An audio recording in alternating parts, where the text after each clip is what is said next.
Hello दोस्तों, स्वागत है आपका मेरी आज की वीडियो में। दोस्तों, मैं आज की वीडियो में आप सभी के लिए लेकर आई हूँ मोस्ट इम्पॉर्टेंट 30 क्वेश्चन जो कि आने वाली एसएससी जीडी परीक्षा में 100% पूछे जाएंगे। इसलिए वीडियो को लास्ट तक ज़रूर देखें ताकि आप कुछ मिस ना कर जाए। आइए वीडियो शुरू करते हैं। फर्स्ट क्वेश्चन देख लेते हैं दोस्तों। फर्स्ट क्वेश्चन है, सहनामा आत्मकथा के लेखक कौन है? दोस्तों, इसका राइट आंसर हो जाएगा फिरदौसी। याद रखिएगा दोस्तों, सहनामा आत्मकथा के लेखक फिरदौसी जी हैं। बहुत इंपॉर्टेंट क्वेश्चन है दोस्तों, याद रखिएगा। चलिए अगला क्वेश्चन देख लेते हैं दोस्तों। अगला क्वेश्चन है, रजिया सुल्तान किसकी बेटी थी? दोस्तों, यह क्वेश्चन बहुत इंपॉर्टेंट है, याद रखिएगा। इसका राइट आंसर हो जाएगा दोस्तों ऑप्शन बी, इल्तुतमिश की। याद रखिएगा दोस्तों, इल्तुतमिश की रजिया सुल्तान बेटी थी। चलिए अगला क्वेश्चन देख लेते हैं दोस्तों। अगला क्वेश्चन है, संविधान के किस अनुच्छेद में भारत के महान्यायवादी के बारे में बताया है? दोस्तों, ये बहुत इंपॉर्टेंट क्वेश्चन है, याद रखिएगा। इसका राइट आंसर हो जाएगा दोस्तों ऑप्शन बी, अनुच्छेद 76 में। याद रखिएगा दोस्तों, ऑप्शन बी, अनुच्छेद 76। चलिए दोस्तों अगला क्वेश्चन देख लेते हैं। अगला क्वेश्चन है, किस अनुच्छेद में लोकसभा की संरचना के बारे में बताया गया है? दोस्तों, बहुत इंपॉर्टेंट क्वेश्चन है, याद रखिएगा। हर परीक्षा में लगातार पूछा जा रहा है ये क्वेश्चन। इसका राइट आंसर हो जाएगा दोस्तों ऑप्शन बी, अनुच्छेद 81। याद रखिएगा दोस्तों, अनुच्छेद 81 में लोकसभा की संरचना के बारे में बताया गया है। चलिए दोस्तों अगला क्वेश्चन देख लेते हैं। अगला क्वेश्चन है, किस पंचवर्षीय योजना में इसरो की स्थापना की गई थी? दोस्तों, ये मोस्ट इंपॉर्टेंट क्वेश्चन है, याद रखिएगा। आप सभी के लिए बहुत ही ज़्यादा इंपॉर्टेंट है। इसका राइट आंसर हो जाएगा दोस्तों ऑप्शन बी, चौथी पंचवर्षीय योजना के अंतर्गत इसरो की स्थापना की गई थी। याद रखिएगा दोस्तों, चौथी पंचवर्षीय योजना के अंतर्गत। चलिए दोस्तों अगला क्वेश्चन देख लेते हैं। अगला क्वेश्चन है, दूसरी योजना अवकाश की अवधि क्या थी? दोस्तों, यह क्वेश्चन भी बहुत ज़्यादा इंपॉर्टेंट है, याद रखिएगा दोस्तों। मैं जो भी आपको क्वेश्चन करवा रही हूँ इस वीडियो में, सभी आपके एग्ज़ाम के लिए बहुत ही ज़्यादा इंपॉर्टेंट है। अगर आप एसएससी जीडी एग्ज़ाम की तैयारी कर रहे हैं तो इसका राइट आंसर हो जाएगा दोस्तों ऑप्शन डी, 1978 से 80। याद रखिएगा दोस्तों, 1978 से 80 तक दूसरा योजना अवकाश रहा था। चलिए दोस्तों अगला क्वेश्चन देख लेते हैं।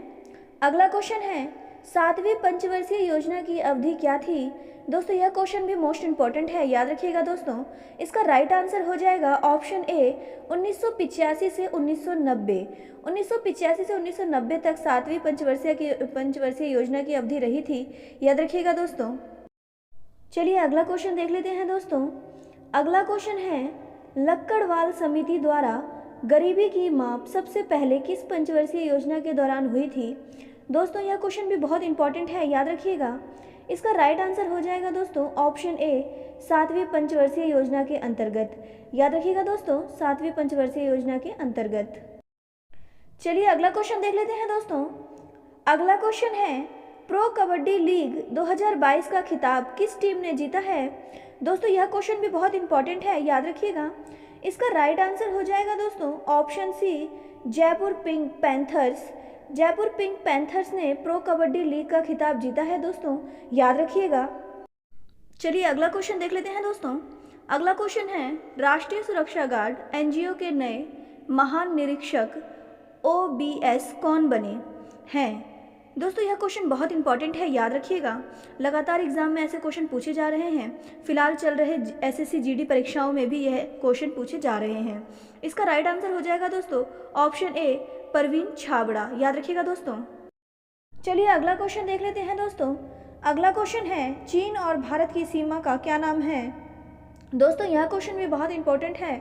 कई बार यह एग्जाम में पूछा गया है, पर अभी तक एग्जाम में चीन और भारत की सीमा का नाम नहीं पूछा गया है, तो इसके आने की संभावना 100% है दोस्तों। इसका राइट आंसर हो जाएगा दोस्तों ऑप्शन सी, मेक-मोहन रेखा। चीन भारत की सीमा का नाम है मेक-मोहन रेखा। याद रखिएगा दोस्तों। चलिए अगला क्वेश्चन देख लेते हैं दोस्तों।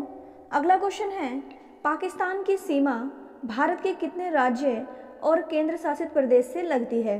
दोस्तों, यह क्वेश्चन भी मोस्ट इंपॉर्टेंट है, याद रखिएगा दोस्तों। इसका राइट आंसर हो जाएगा दोस्तों ऑप्शन सी, 5।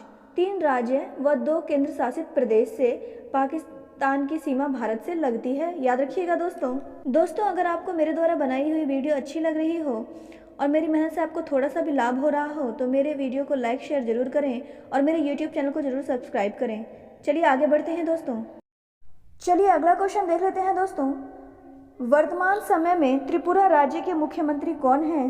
दोस्तों यह मोस्ट इंपॉर्टेंट क्वेश्चन है, याद रखिएगा। इसका राइट आंसर हो जाएगा दोस्तों option D, doctor Manish Shah. याद रखिएगा दोस्तों, त्रिपुरा राज्य के मुख्यमंत्री हैं डॉक्टर मनीष शाह। चलिए अगला क्वेश्चन देख लेते हैं दोस्तों। अगला क्वेश्चन है विजय हजारे ट्रॉफी 2022 किसने जीता है? दोस्तों यह क्वेश्चन भी बहुत इंपॉर्टेंट है, याद रखिएगा। इसका राइट आंसर हो जाएगा दोस्तों ऑप्शन सी, सौराष्ट्र।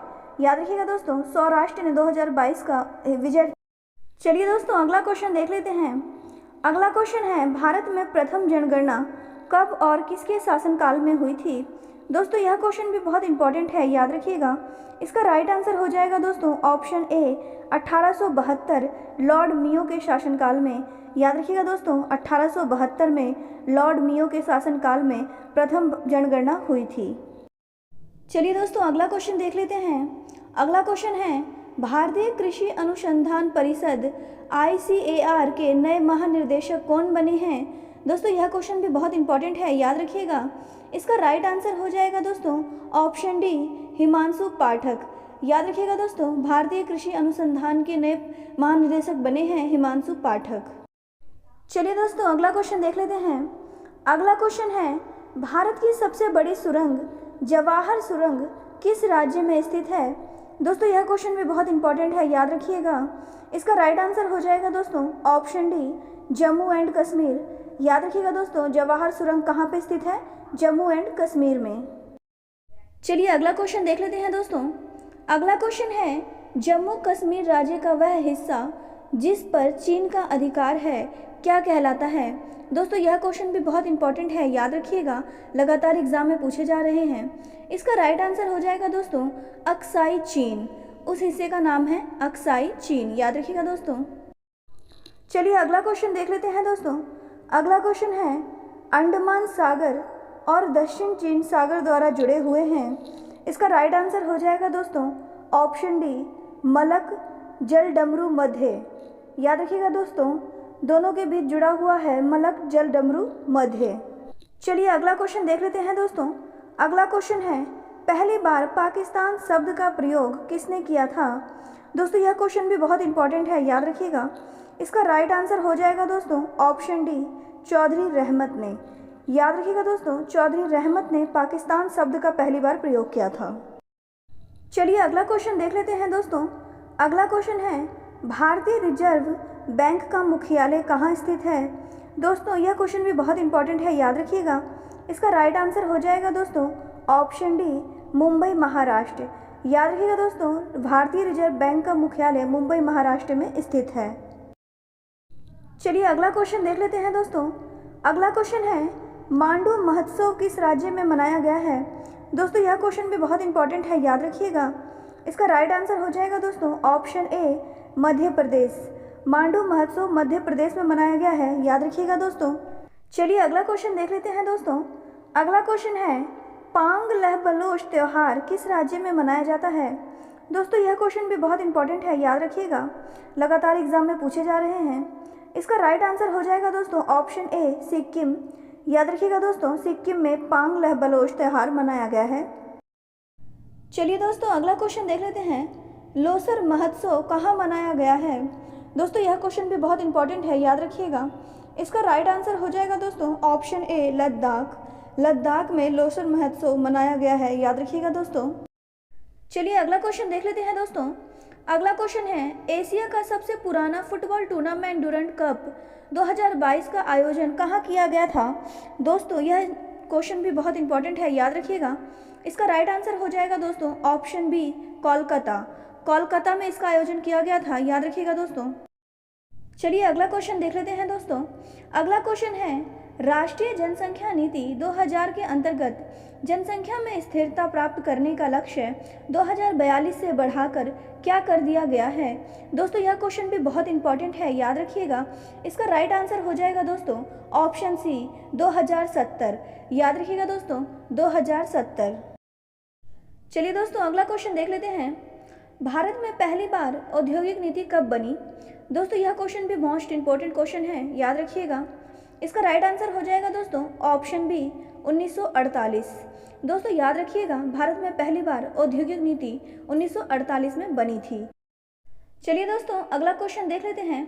अगला क्वेश्चन है जनसंख्या का लघु विभाजक वर्ष कहलाता है। इसका राइट आंसर हो जाएगा दोस्तों ऑप्शन डी 1951।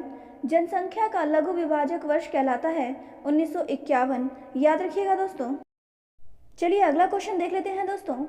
अगला क्वेश्चन है भारत में प्रतिवर्ष किस देश की जनसंख्या में बराबर वृद्धि हो रही है। दोस्तों यह क्वेश्चन भी बहुत इंपॉर्टेंट है, याद रखिएगा। इसका राइट आंसर हो जाएगा दोस्तों ऑप्शन ए ऑस्ट्रेलिया। चलिए दोस्तों अगला क्वेश्चन देख लेते हैं। अगला क्वेश्चन है भारत की जनगणना 2011 के अनुसार साक्षरता दर क्या थी। दोस्तों यह क्वेश्चन भी बहुत इंपॉर्टेंट है, याद रखिएगा। इसका राइट आंसर हो जाएगा दोस्तों ऑप्शन ए 74%, याद रखिएगा दोस्तों। 2011 की जनगणना के अनुसार साक्षरता दर थी 74%। अगला क्वेश्चन देख लेते हैं दोस्तों। अगला क्वेश्चन है वर्तमान समय में नागालैंड राज्य के मुख्यमंत्री कौन हैं। दोस्तों यह क्वेश्चन भी बहुत इंपॉर्टेंट है, याद रखिएगा। सभी राज्य के मुख्यमंत्री पूछ चुके हैं, अभी फिलहाल नागालैंड रह चुका है।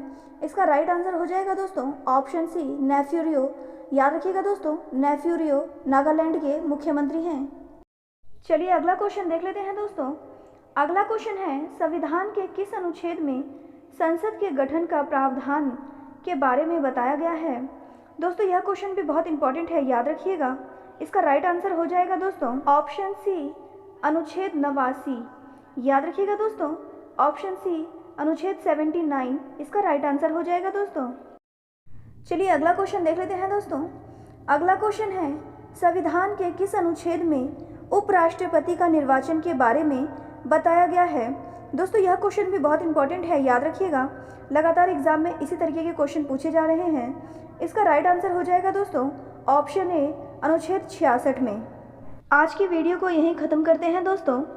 अगर आपको मेरी यह वीडियो अच्छी लगी हो और मेरी मेहनत से आपको थोड़ा सा भी लाभ हुआ हो तो मेरी वीडियो को लाइक शेयर ज़रूर कीजिएगा और मेरे YouTube चैनल को ज़रूर सब्सक्राइब कीजिएगा। धन्यवाद। जय हिंद, वंदे मातरम।